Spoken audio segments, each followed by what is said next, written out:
Que nous réserve le Bitcoin?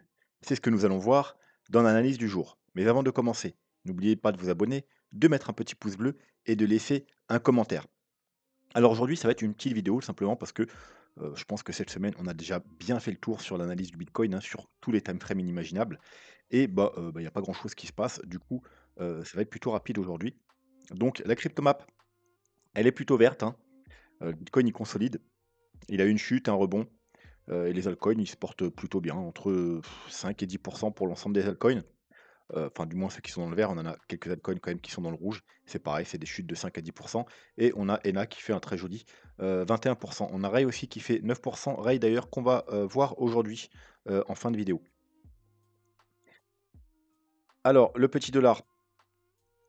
Le dollar, bon, bah, comme prévu, hein, il est revenu chercher, hop, la médiane. Donc, c'est un peu un niveau clé. Bien entendu, après ce fort mouvement baissier, on attend une continuation baissière. C'est ce qu'on veut, hein, c'est Heu, la même chose qu'ici. Comme je vous ai montré dans la dernière vidéo, on a eu une grosse chute ici et on veut qu'ensuite il prenne son temps par contre, hein, on veut qu'il prenne son temps, qu'il laisse le temps aux investisseurs de voir que le dollar il est baissier sur du long terme et donc qu'ils se mettent à passer sur les assets à risque, hein, notamment les cryptos. Et donc on veut voilà, qu'il prenne son temps et continue à chuter comme ça tranquillement pour, tout simplement poursuivre son chemin qu'il a débuté ici, hein, cette flèche rouge, pour aller rejoindre, si possible, ce niveau-là. Alors, entre-temps, hein, il y aura le bas du range, mais voilà, on est venu faire une sorte de fake out du haut du range. Donc, on veut que le bas du range ne tienne pas et on veut vraiment qu'il poursuive sa baisse jusqu'au moins en octobre, novembre, décembre, pour avoir possiblement une fin de bull run intéressante si on n'a déjà pas eu de fin de bull run sur le Bitcoin, hein. Bon, le, le cas, moins drôle, hein, ce serait que, ce niveau tienne et qu'il rebondisse et qu'il reparte vers le haut et qui suive l'ancienne flèche, hein, que j'ai enlevée. J'ai enlevé la flèche, que j'avais mis là, hein, potentiellement. Pourquoi? Parce que vous savez, hein, ceux qui suivent mes analyses depuis longtemps, en général, quand je mets des flèches ou des murs ou des niveaux, support, résistance, que ce soit le dollar, le bitcoin, ils ont tendance à suivre, mes flèches et rappelez-vous, hein, cette flèche-là, au début, qui était en pointillé, hein, je l'avais mis, on était là-dedans encore et je l'avais placée comme ça, il a suivi parfaitement. Celle-ci, je l'avais placée aussi, on était, même pas encore dans la chute et il l'a suivi parfaitement jusqu'au jour où j'ai eu la bonne idée de, mettre une flèche ici pour vous dire qu'il y avait 2 possibilités ici, hein, soit qu'il allait continuer, soit qu'il allait monter et bon, il a décidé de suivre la flèche. Donc je vais l'enlever, voilà, je vais plus lui laisser le choix. Comme ça, il a plus le choix, il y a plus qu'une flèche. Donc il est obligé de suivre cette flèche rouge et d'aller rejoindre, ici.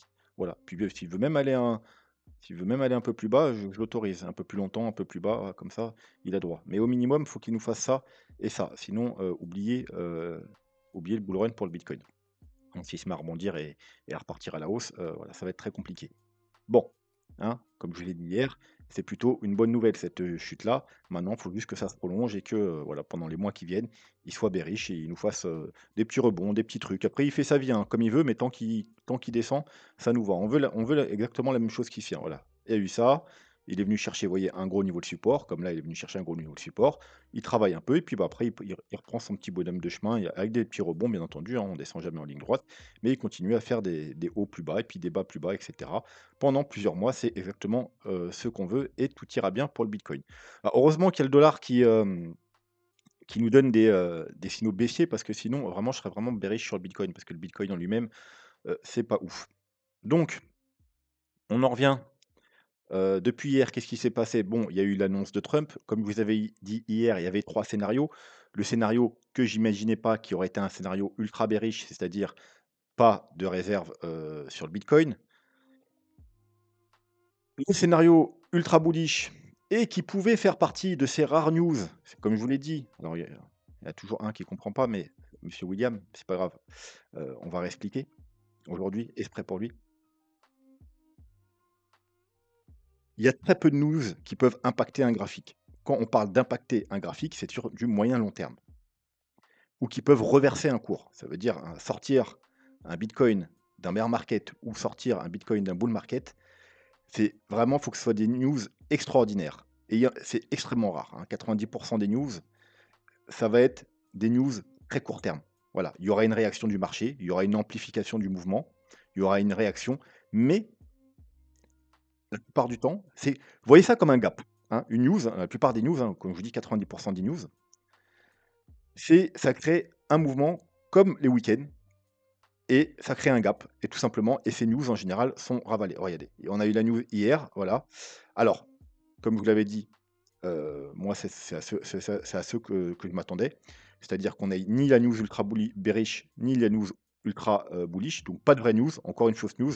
C'est-à-dire tout simplement, oui, il a signé, la réserve de bitcoin, mais ça, c'est quelque chose qu'on savait déjà, il a juste confirmé, mais il y aura pas d'achat fait sur le bitcoin. Ce sera juste, exactement ce que je vous ai dit hier, les cryptos confisqués qui vont être, gardés et voilà. Alors certes, ça reste techniquement une bonne news, mais cette news-là est déjà pricée depuis plusieurs mois. Donc c'est pas bullish court terme. Et au contraire, à court terme, c'est bearish puisque les gens s'attendaient à mieux, attendaient à ce qu'il annonce d'achat de bitcoin et cetera, voire d'autres crypto-monnaies, ce qui n'a pas été le cas et donc c'est pris sur le court terme comme une news bearish et voilà, donc ça a fait la news bearish. Hop, le gap qui est venu être comblé directement, pas comme toutes les fausses news, les news qui ont pas d'impact, hein. Elles amplifient un mouvement, qui est déjà commencé. On avait déjà eu le rejet de la zone qu'on a vu. On va se mettre en 4 heures peut-être maintenant, voilà. On a été rejeté de ma zone hier, on avait commencé, vous voyez, ce mouvement baissier. Bon, ben il a juste amplifié et puis ça a été, voilà, on a comblé le gap, on est revenu au niveau, de la news, aux 91 000 et maintenant le bitcoin peut reprendre son cours tranquillement comme si s'était rien passé. Alors oui, sur le long terme, ça reste quand même bullish. Les États-Unis ont quand même maintenant officialisé qu'il y aurait une réserve sur le bitcoin. Ça pourrait donner des idées à d'autres pays, mais c'est uniquement sur le long terme et cette news-là des États-Unis, malheureusement, c'est déjà pricé par le marché des mois avant. Donc, bah, c'est bullish, mais faudra voir maintenant s'il y a d'autres choses derrière. Mais en soi, la news toute seule, c'est pas elle qui va nous faire repartir le bitcoin, aux 150 000 ou 200 000 parce que c'est déjà pricé par le marché, cette news-là. Voilà, donc,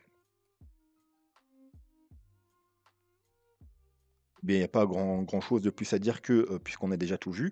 Voilà, maintenant, ce qu'on attend, alors, on a potentiellement, hein, va falloir confirmer, mais un bon signal du dollar, c'est ce qui sauve un peu, mmh le Bitcoin et on a également, comme je vous l'ai dit la dernière fois, un potentiel aussi, hop là, bon signal par rapport à la liquidité globale. Donc la liquidité globale, je vous rappelle, c'est juste, l'impression monétaire des plus gros pays. Donc il y a pas la pression, monétaire de tous les pays du monde, mais c'est les plus gros pays, hein. Donc ça suffit largement, c'est ce qu'on veut et effectivement, vous voyez qu'on est dans une sorte de, falling wedge depuis un certain temps, depuis 2022, un joli canal, descendant, hein, donc avec des plus hauts, plus bas et des plus bas, plus bas. Et là, on est potentiellement, hein, alors on est sur une phase de rebond, hein, comme on a eu là, qui a permis cette hausse, et là, qui a permis la première vague. Mais on est potentiellement en train de casser, justement. Alors, pour valider, comme vous le savez, pour valider la cassure d'une trendline, il faut également casser la première résistance horizontale, c'est-à-dire ici. Donc, ça sera là pour valider la cassure de la trendline. Et ça tombe bien, puisque c'est le dernier plus haut. Et ça inversera la tendance. Tendance baissière, plus haut, toujours plus bas. Et là, on casse, on inversera la tendance. Et si on arrive à faire ça, ça avec un dollar baissier, ça peut effectivement nous donner une fin de bull run plutôt jolie. Voilà. Et voire même, on aura peut-être droit, hein, avec cet afflux de liquidité, si vraiment on a les confirmations, à une altcoin season. Voilà. Mais pour l'instant, on est juste en gros sur un niveau, on va dire, clé à valider. Sur le dollar, on est sur un niveau clé à valider, c'est-à-dire valider cette cassure baissière. Maintenant, il va falloir la valider et non pas rebondir et l'invalider. Et si tout ça se met en place, il n'y a pas de raison normalement que le Bitcoin ne reparte pas à la hausse. Voilà. Alors, c'est pas des liens court terme, hein, bien entendu, hein. On peut prendre encore quelques semaines sur le Bitcoin avant de repartir à la hausse, mais il n'y a pas de raison pour quand les semaines qui viennent, si tout ça se met en place, le Bitcoin ne repart pas à la hausse. À l'inverse, si ça s'invalide, hein, si on est rejeté et on repart à la baisse sur la liquidité, normalement ça ne devrait pas être le cas, avec l'inflation aux États-Unis qui descend pas mal et en Europe où ils veulent, faire, 800 milliards pour se réarmer. Normalement, il devrait y avoir, que ce soit aux États-Unis, en Europe, pas mal d'impression monétaire, puis probablement les autres pays vont suivre aussi. Mais voilà, on ne sait pas. Mais si techniquement, ça devrait bien se passer. Mais par contre, si on a les invalidations, ça va être compliqué et on va sûrement être dans un bear market pour le bitcoin. Allez, on passe au graphique plus long terme. On m'a demandé d'analyser les rubans des moyennes mobiles. C'est vrai que ça fait longtemps qu'on les a pas vus, mais vu qu'on voit régulièrement les moyennes mobiles, vous savez, ruban de moyenne mobile, c'est juste, plusieurs moyennes mobiles qui sont mis ensemble. Mais voilà, ça peut nous donner quand même certains points de vue un peu, différents. Hop, on va s'enlever les dessins. Donc là, on commence par le 3 jours, on va voir le 3 jours, le weekly, le mensuel. Donc le 3 jours, voilà, donc quand on vient corriger en général, vous voyez, on vient dans le ruban, un petit peu en dessous, dans le ruban, un petit peu en dessous, puis après quand on récupère, bon, bah, c'est, quand on est au-dessus, bon, on repart à la hausse, hein, c'est toujours comme ça. Bon, en général, on vient pas en dessous, vous voyez, les précédents bull run, on revenait, rarement en dessous, hein, des petites mèches, mais on revenait rarement en dessous quand même. Quand on commence à revenir en dessous, c'est plutôt, voilà, c'est plutôt bearish. Là, on y est revenu, hein, avec la grosse correction, hein, c'était le début des problèmes. On s'est installé un peu en dessous, on a réussi à récupérer, puis quand on est reparti en dessous, voilà, c'était la fin des haricots. Donc là, mais vous voyez que là, par exemple, on est très bien revenu en dessous et malgré tout, on en est sorti et puis on a pu avoir une nouvelle jambe haussière. Donc là, on est en dessous, voilà, on pourrait très bien être, quelque part par là ou par là, voilà. Mais bien entendu, il faut repasser au-dessus et s'y maintenir, hein. Le dessus, il est au, 93 800, allez, on va arrondir encore au 94 000 $. C'est notre fameux niveau 3 jours et weekly, qu'on a aussi sur Ishimoku. Donc là, on est même en train on est pour l'instant, hein, on a pénétré le nuage, donc je dirais tant qu'on repasse pas en dessous les 87, c'est-à-dire si on repasse en dessous les 87 000 en 3 jours bien sûr, on rentre dans un niveau neutre bearish, hein, parce qu'effectivement on peut repasser au-dessus, c'est pas c'est que du 3 jours, hein, c'est pas du weekly. Donc mais c'est pas bullish, hein, c'est neutre à bearish. Ça veut dire soit on est dans ce scénario-là, soit on est dans un scénario, bah, comme ça. Tant qu'on est entre les 2 bornes, donc entre les 87 000 et les 94 000, bah, c'est totalement neutre et si on repasse bien entendu au-dessus des 14 000 et tant qu'on s'y maintient, ce sera bullish. Voilà, donc c'est un peu comme, mon mood actuel, je suis plutôt neutre bearish, voilà, et quand on repassera les 94 000, je repasserai, vraiment, bullish, surtout si on a des beaux signaux du dollar et de la liquidité. Mais pour l'instant, voilà, je suis plutôt, dans le neutre bearish. Donc maintenant, on va voir ça en weekly. Donc en weekly, c'est la même histoire toujours, hein. On quand on vient quand on vient déjà dans le nuage, ça commence à être problématique, hein. Vous voyez, on vient dans le nuage, c'est problématique. On vient dans le nuage, là, on vient pas vraiment. Vous voyez, là, on est au-dessus à chaque fois. Au-dessus, on a juste une mèche, mais on pénètre pas. Au-dessus, au-dessus, au-dessus, au-dessus, au-dessus, au-dessus. C'est des très bons points d'achat, hein, d'ailleurs, hein. Et puis quand on commence à être dedans, bah, c'est problématique. Quand on commence à être dedans, c'est problématique. Quand on commence à être dedans, c'est le début, des problèmes. Mais on a tenu quand même, hein, vous voyez? Et finalement ici, c'était le support de la dernière chance, hein, comme je vous avais dit à l'époque et très bon point d'achat si on fait des mèches et qu'on réintègre, c'est des très bons points d'achat. Puis, enfin, il fallait valider par la petite cassure ici, c'est pour ça que nous on est rentré par là. Mais, mais c'était déjà compliqué, c'était déjà un signal de faiblesse. Donc là, on y a été. Pareil, hein, comme dit, cette correction, vu que ça s'est fait elle a traîné, c'est une correction très longue. Donc au final, hein, en fait, c'est pas le prix qui a été dans le nuage, c'est plutôt le enfin le nuage, oui, on va appeler ça le nuage, le ruban. C'est le ruban qui a rejoint le prix et on a fait une petite mèche vers le bas, mais voilà, on a maintenu, on en est sorti et tout va bien, on peut remonter. Bon, bah, maintenant, on se retrouve encore dans le nuage, donc ce qu'on voudrait éviter, pour éviter les problèmes, ce serait, de trop y pénétrer.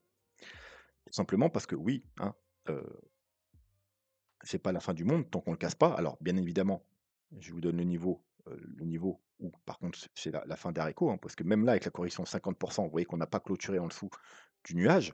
À partir du moment où on clôture en dessous, bon, bah, c'est fini, hein, comme à chaque fois. Donc ce niveau-là, il est au, 73 000 $. Donc ça confirme encore une fois que les 73 000, allez, on va arrondir 70-74 000, hein, c'est un très gros niveau de support, mais encore une fois, c'est un niveau beaucoup trop évident. Donc pour ma part, on ne devrait pas y aller. Ou alors, il faudrait vraiment que ce soit quelque chose comme ça, hein. Vous voyez, une mèche ultra rapide comme ça, pour pas laisser le temps aux gens de rentrer. Mais si on commence à y aller, à s'installer là, ce sera probablement pour casser ce niveau. Et voilà, c'est pas trop ce qu'on veut voir. Pareil, il faut récupérer, bah, faut repasser au-dessus de la moyenne mobile, la ligne jaune, hein. Donc là, c'est les 90 K en weekly. Si on arrive à repasser les 80, tant qu'on est là-dedans, on est plutôt, bah, neutre. Si on passe, si on repasse en dessous des 73 000 bon, on devient bearish, voire bear market et si on repasse au-dessus des 90 000 en, weekly et qu'on s'y maintient, on redevient, bullish. En mensuel, le mensuel, il est moins permissif, tout simplement. Il ne faut même pas venir toucher le haut du ruban, tout simplement. Vous voyez qu'en bull run, on ne touche pas le haut du ruban. Et quand on vient le toucher, vous voyez, on avait juste fait une petite touchette là, un rebond, vaut mieux sortir. Avec le rebond, si on vient le toucher ou vous rebondir, vaut mieux sortir. Parce qu'après, voilà, boum. Là, vous voyez qu'on ne le touche pas. On ne le touche pas, on ne le touche pas, on ne le touche pas, on ne le touche pas, on ne le touche pas, on ne le touche pas. On l'a touché, c'est fini. Hein, le rebond, faut sortir. Parce qu'après, boum. Voilà, on touche, rebond, on sort, parce qu'après, boum. Et là, vous voyez, même avec les 50 qu'on avait perdus, on n'est pas venu le toucher. Ça n'a pas empêché qu'il aurait mieux fallu sortir au rebond. Mais là, on vient le toucher, rebond, hein, fameux rebond des 48 000 où je vous ai dit de sortir à l'époque, c'était pas pour rien. Et boum. La dernière correction, vous voyez, hop, on n'est pas venu le toucher encore une fois. Vous voyez, on ne doit pas le toucher. Donc, on ne doit pas venir toucher le rebond.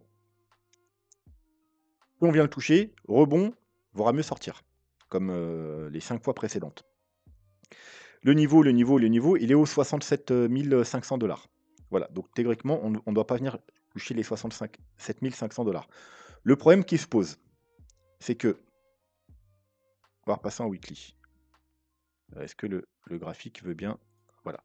Le problème qui se pose, c'est comme je vous ai dit, moi, il y a des choses qui me dérangent. Le but du jeu, moi, ce que je voulais voir, c'était venir prendre cette liquidité, hop là. C'était venir prendre cette liquidité, faire une grosse mèche pour venir prendre la liquidité. Je vais même enlever, hop là, hop. On le mettra peut-être plus tard. On va discuter un petit peu. Pour vous enlever cette bougie là, c'est exactement ce que je voulais voir, c'est-à-dire une grosse mèche de liquidation, puisque là, on a fait corriger sur le temps, hein, on fait craquer les gens sur le temps. On leur met la dernière, on va dire, le dernier coup de couteau qui va bien les achever, une grande mèche de liquidité, venir s'approcher du gap aux 77 000 mais ne pas le combler. C'est tout ce que je voulais voir moi. Et c'est tout ce qui s'est passé. Y compris la forte réaction rapide pour que les gens ils n'aient pas pu acheter cette correction et qu'ils se retrouvent bloqués à devoir acheter plus haut. Bon, mais ensuite, faut décoller, hein, voilà, faut décoller les amis. Faut partir maintenant, c'est fini, on a fait tout ce qu'on devait faire, pourquoi on part pas? Ouais, c'est la même chose, après pour là, vous voyez? On a une consolidation sur le temps, hop, on finit les gens coup de couteau et puis on repart, hein. Pareil là, on hop, petite mèche coup de couteau et on repart. On a la même chose ici, vous voyez? Exactement la même chose ici, exactement. On a une correction sur le temps, je pourrais vous mettre le même, hop, les mêmes lignes jaunes. Voilà, on corrige sur le temps, le temps, le temps, le temps. Boum, coup de couteau, puis on repart. Voilà, là, on doit repartir, vous voyez? La même chose qu'ici. On corrige sur le temps, on peut se remettre encore à un autre niveau, si vous voulez. Hop là, voilà. Coup de couteau, grosse mèche, tac, tac, et puis on repart. On repart. Sauf que là, on repart pas. Donc ça, c'est problématique. On repart pas. Heu, Peut-être que ça suffisait pas. Peut-être qu'on a liquidé les traders, mais peut-être fallait faire plus peur aux investisseurs, les faire sortir. Peut-être il y en a, peut-être, on peut se dire ça, peut-être. Bon, je vois pas trop. Bon, on essaie de se trouver des bonnes excuses. On va dire, fallait faire sortir aussi certains holders, leur faire bien peur. Là, c'était trop rapide, ils n'ont pas eu le temps d'avoir peur. Ok, bon, voilà, cette semaine, on est revenu encore une fois, machin, mais sans pour autant aller rechercher le gap, parce qu'on veut pas non plus que les gens achètent. Mais vraiment, la semaine prochaine, va falloir partir. Va falloir partir. Parce que sinon, si on clôture en dessous les 90K, comme je vous ai dit, hein, bah, la semaine prochaine, ça va être le niveau critique. Ça veut dire soit on va confirmer cette cassure et aller beaucoup plus bas, soit on va réintégrer, fake out, et là, on pourra repartir. Bon, le problème d'aller beaucoup plus bas, c'est que c'est quoi les niveaux? Bon, il y a toujours le niveau des 77-78, justement, aller combler le gap. Niveau trop évident, combler le gap et repartir to the moon, laisser tout le monde acheter là et repartir to the moon, voilà, c'est pas un scénario que j'envisage. Deuxième hypothèse, aller rechercher les niveaux que tout le monde attend autour des 70-74 000 $, hein, l'ancien top. Pareil, niveau trop évident. Niveau trop évident. C'est bien évidemment, si on remet les moyennes mobiles, hop, le ruban. c'est le niveau là, c'est le niveau de la dernière chance, comme on a dit, ou en weekly, ou en mensuel qui est juste un peu plus bas. Donc il faudrait aller plus bas. Il faudrait aller plus bas. Il faudrait aller en dessous les 70, comme je vous ai toujours dit. Si on vient en 70, bah, si on veut pas que les gens achètent, faut soit pas y aller. Donc à la rigueur, il y a un petit niveau que je vois intermédiaire, hein, c'est le niveau, c'est ça, regardez. En plus, on l'a ici, regardez. Tac, tac, tac. Vous voyez ce qu'on a fait là, là? Attends, est-ce que c'est en 3 jours? En 3 jours, en 3 jours,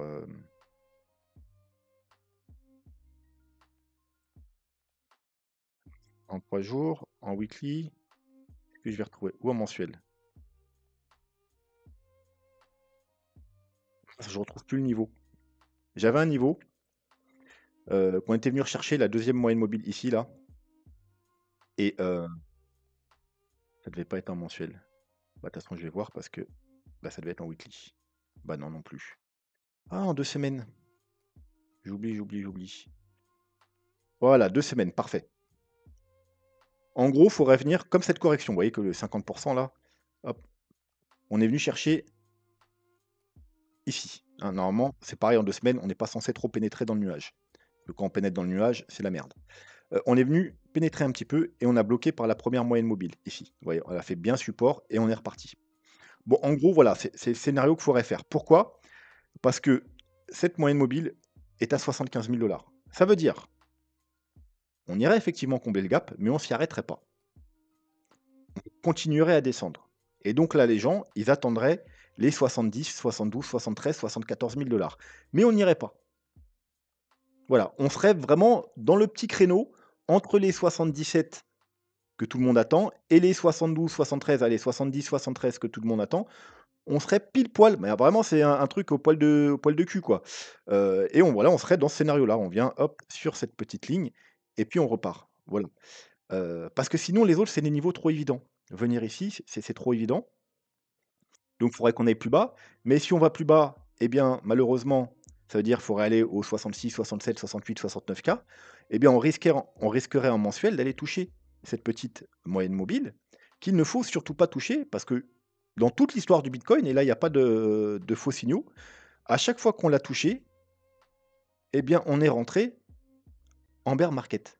Alors qu'à chaque fois qu'on s'y est approché, eh bien, potentiellement, il y avait eu un gros rebond. Voilà, mais il ne faut pas la toucher. Alors peut-être qu'on va faire une exception, mais en tout cas, si on s'en tient à toutes les fois précédentes, à chaque fois qu'on l'a touché, eh bien, malheureusement, c'est très mauvais signe. Donc, il y a peu de possibilités, en fait. C'est ça qui, pour le Bitcoin, c'est ça qui me pose problème. Donc, dans l'idéal, comme je vous dis, bah, faudrait remonter tout de suite, hein, pour éviter les problèmes. Comme vous savez, il y a des gros niveaux de support ici, mais c'est aussi des niveaux de la dernière chance. Il y a des niveaux trop évidents, donc il faudrait les casser. Mais si on les casse, on arrive dans des zones très problématiques où ça devient très dangereux. Voilà. Donc dans l'idéal, bah, faudrait que la semaine prochaine, pas ce week-end, hein, parce que les week-ends on n'aime pas non plus. On n'aime pas parce qu'il y a des gaps et après voilà. Donc les retournements de situation le week-end, alors sauf si ça nous fait des jolis gaps de rupture, on préfère éviter de les voir. Parce que tout simplement, heu, bah, ensuite ils vont être comblés, hein. Donc c'est souvent c'est des faux mouvements le week-end. Donc on veut que ce week-end, dans l'idéal, ça consolide un peu et puis que la semaine prochaine, boum, ça parte. Voilà. La nouvelle a été digérée, tout est que les gens se rendent compte que finalement c'est une bonne nouvelle, que les États-Unis ont quand même signé une réserve de bitcoin, c'est pas rien et voilà, le temps que ça rentre dans le cerveau tout le week-end et ben la semaine prochaine, boum, ça hausse et voilà, ce serait le meilleur truc pour le bitcoin, sinon tous les autres scénarios, c'est problématique. Voilà. C'est pour ça que je vous dis, s'il y aurait pas le dollar et la liquidité qui nous montrent des très bons signaux, je serais vraiment plus bearish sur le bitcoin, mais voilà, de ce fait, voilà, je reste quand même plutôt, bullish. Allez, on va finir par Ray, hein. Ray, j'ai pareil, j'avais hésité dans le mettre dans le nouveau portefeuille parce que très bon, hein, très bon graphique, vous voyez, il a trouvé un bottom ici et il a jamais refait de nouveau plus bas. Voilà, une très belle structure. On monte, on fait des plus hauts, vous voyez, mois de mars et on a également fait des plus hauts, comme sur le bitcoin, mais je pense même qu'on a surperformé le bitcoin, hein. Combien on a fait là? 70 on a surperformé le bitcoin. Donc c'est ce qu'on veut nous, hein. C'est des actifs qui surperforment le bitcoin. Donc il a vraiment il est bullish et il surperforme le bitcoin. C'est ce qu'on veut pour un actif, donc c'est exactement le genre d'actif qu'on recherche. Bien évidemment, fallait prendre des profits ici, hein, pour ceux qui étaient dedans, hein, zone de rechargement de short, hein, les 6,30, vous voyez? Puis on est venu le taper ici. Hop, petit fake out, voilà, donc c'était là qu'il fallait prendre vos profits. Et maintenant, c'est là qu'on peut rechercher des achats. Pourquoi? Parce qu'on est sur un gros niveau. Vous voyez, c'est le niveau, là, le niveau qui a été travaillé ici, on l'a cassé, puis support, support, support, support, on est en weekly, hein, puis ensuite résistance pendant plusieurs mois et ensuite on l'a recassé et de nouveau résistance, résistance, résistance et puis quand on l'a recassé enfin, on a pu, décoller. Voilà, on est de retour, hein. En plus, c'est les 2 $, vous voyez, un chiffre rond psychologique. Donc c'est un très bon niveau. On a également, un très beau signal au niveau du RSI, le setup de bottom, hein, que j'ai sur le bitcoin, mais ça marche aussi des fois sur les altcoins. C'est-à-dire, on fait bas, on vient chercher sous, hein, vous voyez, on vient rarement dans les actifs, hein, chercher sous la zone de, comment dire? De survente. Et en général, c'est proche du bottom. C'est pas le bottom, vous voyez? Là, on vient en dessous, rebond, on fait un plus bas, divergence et puis après, bon, on a encore fait un plus bas, encore fait une divergence, un double divergence et après là, c'était vraiment le bottom et on a pu, décoller. Donc c'est ce que je recherche à chaque fois moi. Donc là, c'est pareil, on a fait, on va zoomer un peu, un bas sous la zone de survente, un rebond, un plus bas, une divergence et en général, la divergence, ça vient rechercher justement, pile la zone de survente et puis on repart, bon et si c'est validé, on peut avoir un joli rebond, voire, une reprise de la tendance haussière, aller nous faire des nouveaux plus hauts. Un très joli setup que je mets en place très souvent. Voilà, vous voyez, ça donne ça sur le graphique. On a ce petit niveau-là, hein, voilà, en 4 heures, il est bien visible, un bon petit niveau. Bien entendu, il faut également valider la divergence, hein, c'est la base de la divergence, donc c'est grosso modo, ce niveau-là. On va se mettre même en une sorte de alors, techniquement, c'est ce niveau-là pile poil, vous voyez? Mais vu qu'il y a un petit niveau ici, hop, on peut même le mettre un petit peu en diagonale. Voilà. Pour bien, voilà, casser ce niveau, donc les, 37 sur le RSI pour valider la divergence. Bien entendu, sur le graphique, il faut valider, donc casser les 2 30 et on aura tout ce qu'il faut techniquement, hein. On est venu chercher un très gros niveau de support, on a une belle divergence daily, voilà, on a une cassure de résistance. On n'a pas de trendline baissière malheureusement, ça fait pas de trendline baissière. Bien entendu, on pourrait faire une double divergence, c'est-à-dire rebondir, heu, aller chercher un peu plus bas, notamment, hein, pour, faire peur un petit peu, petit fake out. Une deuxième divergence, bien entendu, mais en tout cas, bon, on reste sur des niveaux très importants. Mais comme je vous le répète à chaque fois, malheureusement, vous aurez beau avoir les plus belles structures au monde sur vos altcoins, bah, si le bitcoin il chute, même si on a les confirmations, on aura beau casser la divergence, valider ce niveau, voire même reprendre ce niveau, pourquoi pas? S'il y avait un petit rebond sur le bitcoin, voilà. Si le bitcoin, il rechute et bah, toutes nos beaux graphiques sur les altcoins, voilà, on pourrait même aller rechercher, vous voyez, les 0,382 par exemple ici, hein, faire un joli rebond. Si le bitcoin, il y avait un petit rebond avant d'aller plus bas, il pourrait donc tout nous valider et aller rechercher là et puis le bitcoin rechute, les 3,50 $, vous voyez, en plus c'est chiffre rond et que le bitcoin décide de rechuter, bah, ça va rechuter aussi, hein. C'est ça qui est un peu chiant sur le marché des cryptos, c'est que, les altcoins, alors mis à part de temps en temps, rarement, il y en a un ou 2 qui font cavalier libre, heu mais voilà, dans 99 des cas, malheureusement, si le bitcoin il chute, bah, les altcoins vont suivre, hein. Donc vous avez beau avoir un altcoin ultra bullish avec un beau graphique, avec des bonnes zones d'achat, des confirmations et cetera, une reprise haussière, hein. Si le bitcoin il chute, bah, ça chutera aussi. Voilà, c'est ça le risque malheureusement. Donc en fait, vous pouvez pas vous passer d'analyser le bitcoin quand vous analysez les cryptos. Faut analyser les graphiques de la crypto en question pour savoir quand se placer, quand prendre des profits et cetera. Mais, faut aussi malheureusement les validations sur le bitcoin.